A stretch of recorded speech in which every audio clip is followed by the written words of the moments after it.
Good afternoon. So last class we talked about the age of Guptas, the new lesson. So we have completed.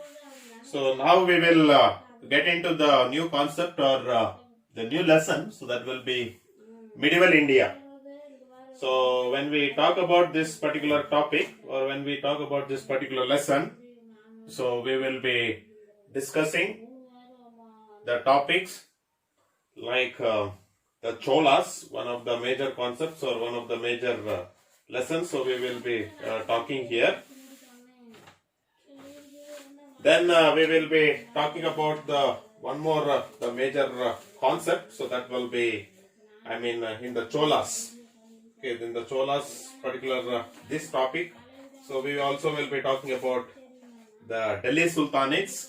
Then we also will be talking about particularly about the Mughals. So these three concepts. So we are talking under this topic, that is medieval India.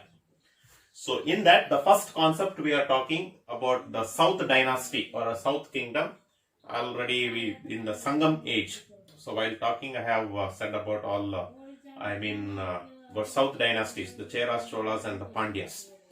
So in that Pandyas we have talked, only the Sangam literature we have discussed.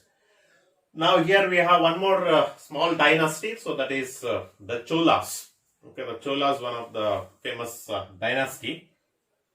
So this year, we are not going to talk in this particular lesson about completely detail. We are not going to study. We will be talking first some, introduction part. Then sources. We are having many sources. We are having it, but in that one Brihadeshwar, temple. One source we will be talking. Then straight away we will go to the administration of Cholas. So this topic we will end it by next class. Then we will get into the remaining lessons. So before I go with the important topic, so that is the sources of the Cholas, we will have some introduction. Introduction part we are having it. And you can see in the introduction, it has been said that the Cholas rule was between 6th century to 9th century. This was the period where the Cholas rule started. And the Cholas, this particular dynasty in South India, that is in Tamil Nadu. So it was established by Vijayalaya Chola, one of the famous king, who established this particular dynasty in South India. And after him, the kingship was passed to many personalities like Aditya first and Pranath first and Gandhara Aditya and Arjanaya, then his son Sundara Chola, then Uttama Chola. From there it was passed to two famous, from Uttama Chola it was passed to the two famous kings. So where the Chola dynasty became very popular in South India. Okay, so that was very popular. So in South India, so that was under the rule of Raja Chola first and his son, so Rajendra Chola first. So their two rulers are very important. And after them there are many rulers that we are not going to talk. So after him there are many personalities, many kings, who ruled, and completely the end of this was ruled by many kings. And after him also there are plenty of kings. Many kings are there. But we will be talking only about this Raja Chola first and Rajendra Chola first. So these two important kings. So we will be discussing, and their administration we will be talking under, next class. Chola administration when we talk. So we will be coming across, these two personalities administrative system. When we talk about Raja Chola first, so his rule was 985 century to 1014 century. Then when we talk about this particular personality, particular Raja Chola first, when we, Raja Chola first, so when we talk, so during his time, the Cholas military strength, he improved it. Then after that, he conquered, the places like Travancore, then Mysore, then even in the Coorg, the present Coorg also he conquered. Then he also extended his emperor into the north, that is to the Kalinga region. so which was under the control of Chalukyas. So he defeated them, and till Kalinga, so he had controlled the places. Then he also had a trade. This Rajaraja Chola first, he implemented trade in Southeast Asia. So there he took, especially in Indian Ocean and Arabian Sea. It was a sea route for a trade, okay, in the down Indian Ocean and Arabian Sea. And he built a huge naval, fleet, okay, in the part of the Sri Lanka. So there also he had it.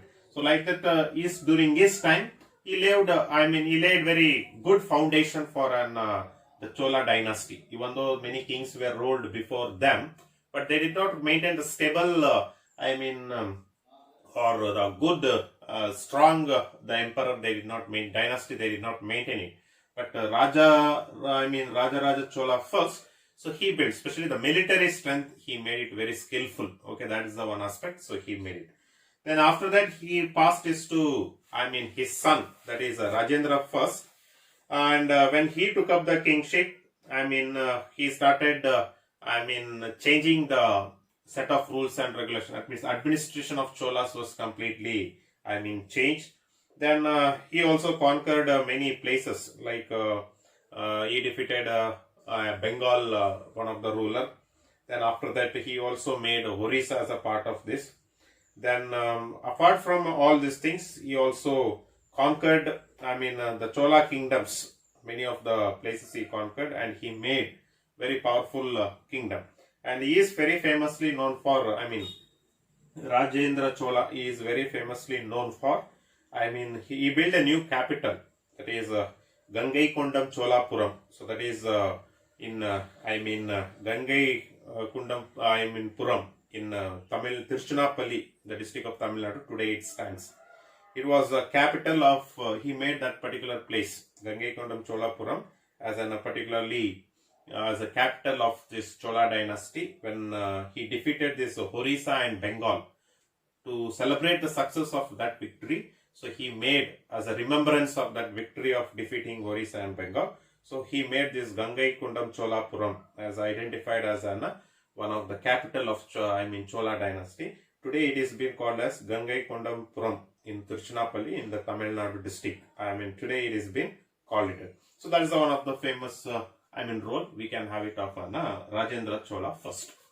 Now after him also there are many kings are there, like Rajadiraja first, after him took place. Then Rajadiraja second, also we are having Rajendra second. So like this many kings are continuing it, but we are not going to talk about all the things, but we will be discussing about these two personalities administration. So we will be talking in the next class. Okay, so that's about the political history of Chola dynasty. Like it was founded by one particular king, then after him so many ruled. So in that two important persons, so that is Raja Chola and Rajendra Chola first, the two important personalities which we have talked. Now let us go with the one of the source. To tell the Chola dynasty had established in 6th century, and today we are all having information about Chola dynasties with the sources. Okay, so in that one of the famous source we will talk in today's class. Okay, in today's class, so we will be talking one of the famous contribution of the Chola dynasty. So that is one of the famous temple, Brihadeshwar temple. Okay, that we will be seeing in today's class as one of the source. After that we will go with the remaining concepts. So when we see this source, Brihadeshwar temple, so you can see there, the Brihadeshwar temple, one of the famous temple which was constructed by the Chola dynasty in Tanjavur, that is in Tamil Nadu. Okay, the Tamil Nadu. So there is a place called Tanjavur. So there this famous temple, Brihadeshwar temple, stands. And it was built by Raja first. Okay, so Raja Chola first. So he built in honor of, Lord Shiva. Okay, in honor of Lord Shiva. The temple is mainly the temple composed. The main characteristics of this particular temple, if you see, so I have given it here, the major characteristics. So in that, the first characteristics, if you see, okay, in the first characteristic, Okay, if we see, that is, one is the temple is composed of Nandi, pavilion, the statue of the Nandi, because it's of Lord Shiva. Okay, one Nandi stands there. Then the pillared portico. Okay, it's very long pillars you can see in there, and very large hall also you can see. Okay, this is the first characteristics of the temple. Okay, second characteristics, if you see, under this particular the concept, if you see, there is Vimanam, that is one of the tower. Okay, long tower stands, which is 57 meters high, the long tower, and the tower is like pyramid. Okay, tower is like a pyramid. If you see in your textbook, the temple is given. So in page H50, so there the temple is given. You can see the pyramid-like structure. Okay, very attractive temple, and it is having 13 successive, stores. Okay, the steps, the stores inside. Okay, 13 successive. Okay, that's the one aspect. So we are having it. So this is the, towers one. Next, the third characteristic is on top of this pyramid. Okay, on the top of the pyramid. Now the pyramid, I hope already the pyramid will be like this. Okay, on the top of the pyramid, so there is a one single block stone. It is kept in round. The single block stone. Okay, the single block stone is there. Almost the stone is at the height of 25 feet high. The weight is, the stone, single stone weight is 80 tons. You just imagine 80 tons on 57 meters high pyramid tower. How this stone might have been kept? That is also a single stone, a weight of 80 tons. Okay, that is the next characteristics of the, we are having it. The next, the fourth characteristics, if you see, exist of Garbhagraha. So the temple is having Garbhagraha, where the Lord Shiva's statue is being placed. That is of 66 meters high. Okay, the Garbhagraha, which we are having it. Then next characteristics, if you see, the first Gopuram, okay, conceived, temple by the Cholas king. So first Gopuram, the pyramid, temple in the place of India, that was constructed was the days of Brihadeshwara temple, that is by Chola kings. Okay, the main highlight, of this particular temple is the tower. Okay, this is the main highlight, very important highlight.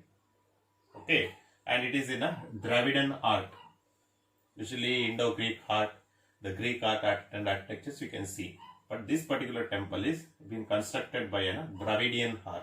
Okay, that's the one speciality, so we can see it. And the last characteristic you can see, the temple, Brihadeshwar temple. Okay, the Brihadeshwar temple, mainly it attracts the tradition of, it tells about the tradition of the South India, that is especially the Tamil Nadu, and it's famously known for its art and architecture. Okay, the art and architecture of Dravidian style, then its sculpture work, then the paintings. All these characteristics attracts. Okay, and today it stands as one of the tourism center or the tourism place, the Brihadeshwar temple. Okay, and the temple also famously known as Raja Rajeshwar. Okay, so Raja Rajeshwar temple. When it's called also Brihadeshwar temple, and after this Raja Rajas, the kings, death, so the temple was named it as a Raja Rajeshwara temple. Okay, that is the one of the source, so which we are having it. Okay, so that's about the one the famous source of the Chola dynasty, which we are having it. And if you see about there are many sources, especially many inscriptions, many pillars, many temples we are having of the Chola dynasty. So especially the inscriptions and monuments, temples and the towers, all the towers, all the temples constructed by Cholas, it's having towers, and the sculpture works and the temples all gives a very important source about the Cholas. But we have studied only about this year about this particular sources we are having it. Then apart from that, even in Kanyakumari there is one inscription of Veera Rajendra Cholas, one notable contribution we are having. And even Rajendra Cholas in Tiruvannur. I mean, there also we can see it, and one of the sources. And there are, I mean, Tamil and Sanskrit sources also we are having it about this particular concept. And next also we are having many, I mean, temple of goddesses. Okay, there also the Cholas king's inscription we are having it. There are a lot many sources, but in that one source for your syllabus, so which we have taken it. So such Chola dynasty, so which had existed, I mean, almost for till the 9th century. So we had it. Then after that, I mean, it's like this prosperous, I mean, the exist of this Chola dynasty was continued. So finally in, 1178th century, because of the weak kings, the Chola dynasty was declined by an, people, the two dynasties, small dynasties, the Hoysalas of Dwarasamudra and Pandyas of Madurai. These two people joined, I mean, because of these two dynasties, the Chola dynasties comes to conclusion. So in 1178th century, and after that we are having the Pandyas of Madurai and Hoysalas of Dwarasamudra, so which we are having it.